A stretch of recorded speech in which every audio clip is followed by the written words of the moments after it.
The air was heavy with anticipation as we boarded the rickety bus that would take us to the depths of the forest. We were a group of students on a field trip, eager to explore the mysteries of the Karadedeler River, said to be cursed by the locals.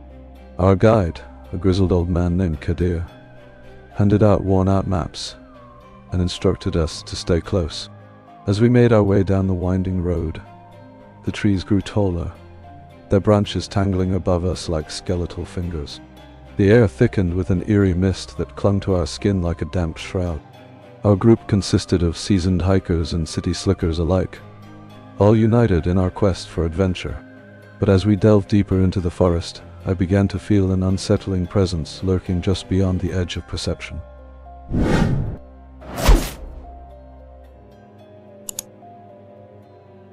We stopped at a scenic overlook, where Kadir regaled us with tales of the Karadedeler's dark past.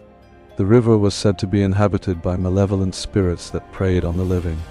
Some claimed to have seen shadowy figures dancing along its banks, while others whispered about the strange noises that echoed through the night, whispers that seemed to carry an unearthly language.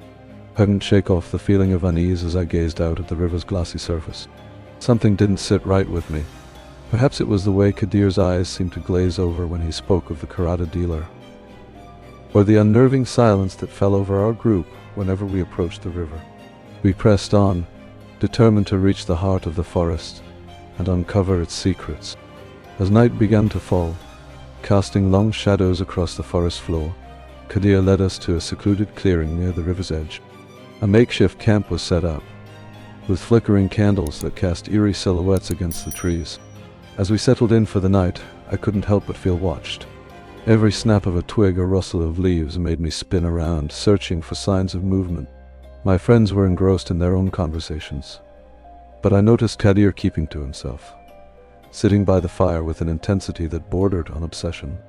I excused myself and wandered away from the campsite, seeking some solitude beneath a nearby tree. The forest seemed to grow darker, as if the shadows themselves were closing in around me.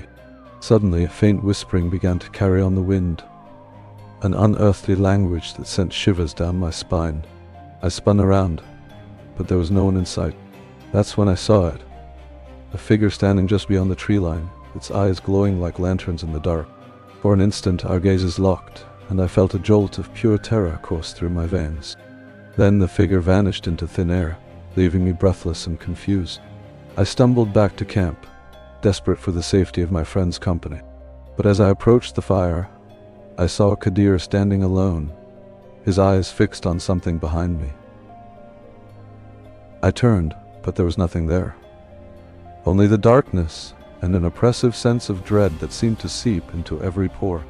As we packed up to leave at dawn, I noticed something strange etched into a nearby tree trunk.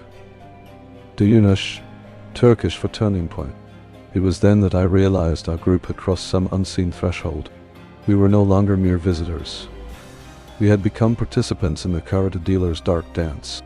Our bus ride back to civilization was marred by an unsettling silence, punctuated only by the occasional glance at the receding forest landscape.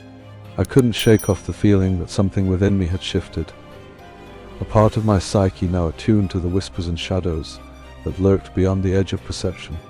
As we emerged into the bright sunlight, I spotted Kadir standing on the bus steps, his eyes burning with an unnerving intensity. "The Karadedeler incident is just beginning," he whispered, before disappearing into the crowd, as suddenly as he had appeared at our campsite. I've never been the same since that trip to the Karadedeler River. Sometimes I catch myself listening for the whispers, a gentle susurration that seems to seep from the very fabric of reality itself.